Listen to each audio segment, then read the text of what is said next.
very unlikely that the reason you are getting kicked out is because of formatting. It's the words, it's the connection, it's are you really demonstrating that you're qualified for this job by the stories that you're telling in your document. We are going to talk about some applicant tracking system myths and some of the biggest things I still see people talking about. I'm going to talk about some of the trends and where this is going. And then we're going to talk a little bit about how we market or communicate around our services, both in light of these advances in applicant tracking systems, as well as in terms of the Chat GPT and all that's going on with now that you can have AI write things for you. How are we going to communicate the value of our services, whether we work on a college campus and we're having students come in and talk to us, or we're writing resumes for executives and everywhere in between? How are we going to help them understand the value of our work and really the value of putting effort into their resume, whether they get help on doing that or not? What really matters when it comes to writing a resume and what really matters when it comes to formatting? You always got to start with a headline, right? So the headline for today is it is very unlikely that formatting is the reason you or your clients are getting kicked out of an application process. Very unlikely. Just saw someone in our Facebook group talking about how one of their clients said, "Oh, I'm so, relieved to find out that tables were my problem. It was tables that I wasn't getting a call back on my resume." No, probably not. And there's two problems with that becoming the excuse. One is that it's likely not true. And so now we're spending a lot of time on our formatting. And two, instead of spending the time on our content and our keywords and making sure that we're demonstrated, we're qualified, now we're caught up in our formatting. So we're going to talk about why that is the case, some of the little bits you do want to be careful about when you're creating a resume and it's going into a parsing system. And then we'll talk more about the advances and what's coming up next. So the first myth is that an applicant tracking system automatically means the resume is being parsed and scored. That's not necessarily true. So you've probably seen the job scan data from a few years ago. 98% of Fortune 500 companies are using an applicant tracking system. That is not the equivalent to saying 98% of Fortune 500 companies are using resume scoring and ranking. Those are two different things. An applicant tracking system tracks applicants, right? It takes in the applications, it files them, it organizes them, and yes, it can be searched. It is a separate function that a company would add to have resume parsing and scoring and ranking. All of those other things are other technologies that they could add. So when we think about applicant tracking systems, we often communicate it as if that means resume parsing and scoring. And I just want to highlight the fact that those two things are not synonymous. Just because a company is using a system where you upload your resume may or may not mean that they're using the scoring feature of that. Now, even if they're using the scoring feature, they may use ranking or they may not. So one of our colleagues at the University of Montana, they used to use the scoring system and it put a score next to it. Now they use the scoring system and it still ranks the candidates based on score, but the score isn't listed there anymore. So it's not obvious to the hiring team that there was a certain score associated with this person's resume. I find that interesting that they've backed off of the scoring. Some people are doing that, of course, because they need to go deeper into their applicant pools and they don't want that bias coming into someone's mind that, oh, they only scored a certain percentage. Organizations can use applicant tracking systems and resume scoring in a lot of different ways. And that's part of our challenge as resume writers, as candidates, is that we don't really know what they're doing, but we can, as Cheryl calls it, we can play to the common denominator and just do what is best. And guess what? What is best for the applicant tracking system is also often best for the human. In 2016, and it was probably even before that, it's just the first time that I remember hearing it, most applicant tracking systems that use resume parsing and scoring are based off of the same technologies. There's one main back end driving all these technologies, which isn't too surprising, right? We think this is one technology and then all these other companies have purchased it, licensed it, and put it into their systems, be that, Indeed or LinkedIn. They're all using the same kind of parsing and scoring technology that one kind of company is out there innovating and selling. This technology is getting smarter and smarter, but even starting in 2016, so I've been beating this drum for 8 years now. So sometimes I seem, I guess 7 years, sometimes I seem a little bit exasperated. That's why. Here are some of the things we know the applicant tracking system could care less about. It doesn't care about color, about borders, about italics or underline or bold. None of those matter to a new applicant tracking system. And they haven't for 7 years. So if you are seeing people talking about those things or you're talking about those things, please stop because they haven't mattered in a really long time. Tables are more on the edge. So a table is something that actually can be read and has been able to be read for 7 years, but it reads in a very specific way. And if you're not a advanced Microsoft Word user, there's many reasons for you to stay away from tables, not just applicant tracking systems, but because they may be more complex than you're ready for, and they can make a document messy to the human eye, to the computer, etc. So in 2014, 2013, I first started to learn about this applicant tracking system stuff. And I had just written a resume for a person that had a lot of tables. They were all one row tables, which I didn't know back then was kind of the secret to doing this if you're going to do it. But I had this document that I'd created for them. It was all in tables. So you can't tell because I don't like to have the table grid lines on there, but results was one column and then the bullet points were another column in the table. So these were all little tables where results was one column and then the bullet points were the other column. And the first thing that I heard about applicant tracking systems was they don't do tables, right? They won't read a table. And I flipped out, was just about to call this person and say, I'm so sorry. You're probably not hearing anything back. And I got an email from that person that they'd gotten 11 interviews when they'd sent out that resume. Why? Because tables do get read in most applicant tracking systems, unless you're talking super legacy system. They just get read in a specific way. We don't know if they'll get read over and down or over. How do we fix that? One row column, one row table, and then you don't have to worry about how it will be read. But there's a lot of misconceptions out there, and I'd say tables aren't necessary. So if you don't know what you don't know what you're doing, it's okay to just leave that out. But a lot of the stuff I see around applicant tracking systems and myths about this doesn't work or that doesn't work are becoming more and more obsolete. And here's why. Because these systems are starting to get smarter. So it doesn't need you necessarily to put education as the header to find out that that's education. It can figure that out. Now, the human needs you to put education as the section heading, right? Because the human needs to find that. And some of the older legacy systems may still want you to put education to put it in the right spot. But as we move forward into this new technology place, which is coming really fast, right? The new technology is going to less and less care about what section headings you've used or where something is in a resume. It can find it, it can put it where it belongs. When we talk about formatting, this conversation often gets so wrapped up into what can an applicant tracking system read? What can a resume parsing system parse? And I got to tell you that we're focusing on the wrong place. Because if you write for the human and you design for the human, most of the time, that's going to also work in applicant tracking systems if you avoid two things today. And these things are even going to become less important moving forward. So one is graphics that has text in it. The text in a graphic today will not get read. Why? Because it's a graphic. It doesn't have any code behind it. It's an element set onto your document.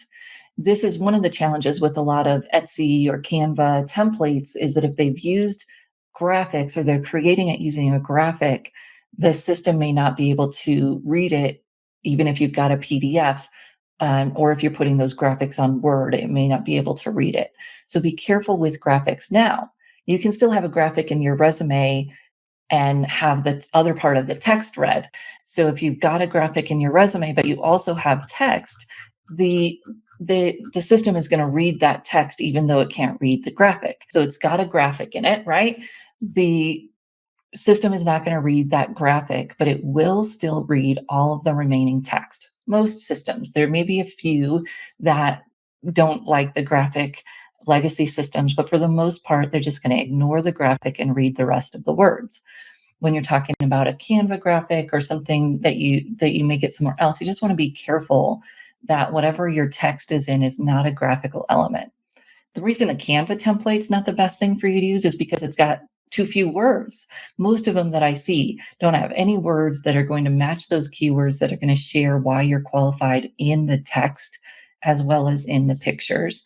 And a lot of them use nonsensical graphics. I loved it. So Tony DeGraff came and talked to our Career Jam group, and he took it hard to those skills graphs, right, where I've got a intermediate graph in this and an advanced skill in that, and it's a bar graph or whatever.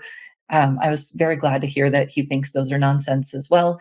No one's going to grade themselves poor on a skill or put that on their resume, and it would just waste a lot of space and it doesn't do anything for your clients, right? So you need a graphic to do something for your client if you're going to use it. It's got to tell a story. It's got to have that differentiating factor because graphics draw the eye. So all of my attention is going to go to that graphic. And if that graphic is nonsense or it's a clip art, it's really drawing the attention away from the important words. So be careful with graphics, not because of applicant tracking systems, but because they do draw the eye. And if they're not strategic, then they're going to pull the eye away from your important content. Systems are smarter. They can find things. They don't necessarily need the right headings. The headings are important for the human. The human wants to be able to find things quickly. And more, we know that the humans want to find things quickly. More and more, perhaps even a human will be seeing your resume because of talent shortages. So yes, they're getting more applications and they may be using an applicant tracking system or resume scoring system to kind of remove the people who aren't demonstrating they're qualified.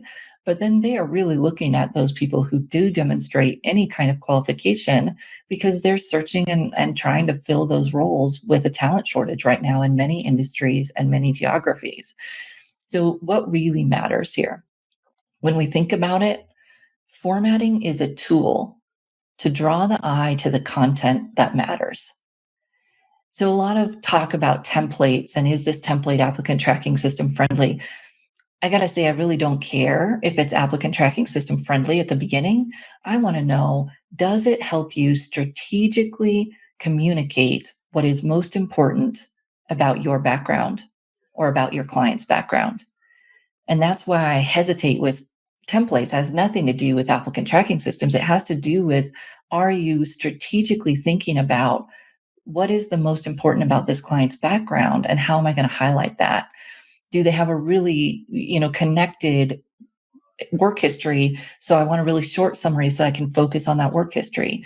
Are they trying to make a little transition? So I need a little bit longer summary where I can draw those connections and really pull out the key accomplishments.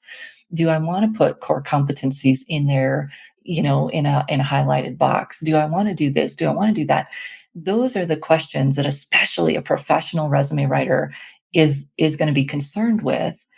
How does the formatting draw the eye to where I want it to be? How does the formatting draw the eye to what's most important about this candidate? And there are a lot of different formats that you can use. And you, if you have, a handful of templates, you could use them that way, but be careful because the formatting is a tool to draw the eye to the most important content. And we don't want to get too carried away with the formatting to where we lose that focus, which really is, how do I know my client's qualified? And then what might make them even stand above others who are qualified? And that's where I want the formatting to draw the eye. This is just shading and borders. Again, applicant tracking systems could care less about shadings and borders. You're drawing the eye with your shadings. You want to be careful with it, right? When you shade something. So here I chose not to shade the key core competencies because everyone else will have them. What I choose to shade is the accomplishments. Those are differentiating. Other people won't necessarily have them. They're hard hitting, they're specific. When we can do that, it really uses the format to draw the eye to where we want it to go. Same thing down here. We've got the shading drawing the eye to the result. And of course, the graphic is going to draw the eye as well. So it's got to be part of this story. It can't just be a nice to have or a little splash of color. And, you can use that color, but you want to use it specifically and strategically. And that's what formatting is really all about. And it doesn't have to be hard, right? Borders and shading can do a lot and make a resume pop really easily without columns or tables or any of those things. If you want to use a table, just stick to that one row table and you'll be able to figure out that it's going to go through most systems in a good way. So it's really thinking about what matters and how do you connect those dots for your clients. So, okay, let's talk about as we move forward. So we know that applicant tracking systems are going to shift. We know that the formatting is usually not the problem today. I'd say 99% of the time, your formatting is not the problem today. It's going to be even less in the future as these systems figure out how to read the formats. Nobody wants to eliminate a candidate because the format couldn't be read, right? Especially in the talent shortages. They're figuring out how to fix that problem as much as they can. Now, it may be an AI read graphic. So you got to be careful about that. Yes, AI might be able to start to read your graphics, but it's not going to be the same as it would be if you wrote that where they could actually read the words. Same thing with like a PDF, right? If you turn in a PDF in a certain format, the systems can read it. A lot of times they're translating it to text to read it, and there could be some challenges there. So you want to create a PDF from a Word document is the best created PDF, because then you know that those things can be read when that PDF is reversed back into a readable document. So ChatGPT, you may have seen this a few weeks ago where I asked it to write me a resume, and it did a pretty lackluster job. It had an objective, and yes, you could say write it without an objective, and that would work. So here's the thing that ChatGPT can do really well. It can give you an outline. It can give you the starting point. It can give you the types of statements that you can have on your resume. However, what happens then is that you end up with a resume that, I mean, we could copy and paste from a job description. We could copy and paste from ONET, the online Department of Labor website. In essence, that's what ChatGPT is doing. It's going out to job descriptions, to sources like the labor sites, and it's pulling those into a resume. We've been teaching people for, I don't know, 15 years not to do that. So just because this new technology automates it doesn't mean they want to do that. What it does mean is they could use that to get started, but then they need to put in their own stories. They need to put in their specific stories of accomplishments. What have they actually done? Otherwise, you're still going to have a list of duties, although they might sound better because ChatGPT has made them sound good, but they're still not specific, measurable stories that your client can hang their hat on, that they can tell in a resume or tell in an interview, right? So ChatGPT, and we've been playing around with it. You know, you put in a job description, you say, write a resume to this job description. Great. Now you've got the most important points to include and perhaps a little language. You got to take it one step further and include your client's specific stories. And maybe someday AI will be able to do that, but it can't do it yet.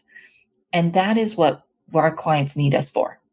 That is why every client I've ever worked with decided to work with me, because we talked about how they wanted their voice, their stories in the document. AI can't do that. And guess what? Applicant tracking systems are going to love it, because those are the keywords. If we start with a good focus and we're telling the stories that matter, then those are also the keywords that we need to include, and we can make sure we align the keywords, but we're going to have that foundation of these are the right stories because we've thought about these. This is what the companies are looking for. ChatGPT can definitely help you get focused and get clear on what types of stories are most important. Your client still has to tell their stories. I'm sorry, technology is not going to do that for them yet. So if you are interested in looking at the strategic side of formatting, yes, we're going to talk about applicant tracking systems, but again, it's not as big a deal as we make it out to be. There are a few things we've got to be aware of, but we really want to do formatting that draws the attention to the strategic content, and we want to do formatting that is, not easy for you to do necessarily all the time, but doesn't take you a ton of time, because that's not where we want to be putting our focus any more than it's where we want our candidates putting their focus.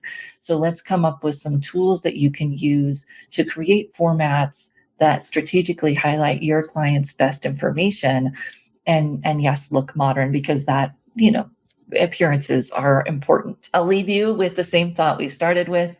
It is very unlikely that the reason your client, or you, if you are a job seeker, are getting kicked out is because of formatting. It's the words, it's the connection, it's, are you really demonstrating that you're qualified for this job by the stories that you're telling in your document? You can use something like ChatGPT to help you make sure you've got that focus, and then you've got to get your stories into there to make sure that you're standing out and don't look like every other candidate who might make it through the scoring if the company is using the scoring system. So I hope that's helpful. I look forward to hearing your other questions or other thoughts on applicant tracking systems and the future of resume writing, which really is our ability to help clients tell their stories, tell the right stories, and tell them in the language that will connect and engage a hiring manager. I'll see you next week.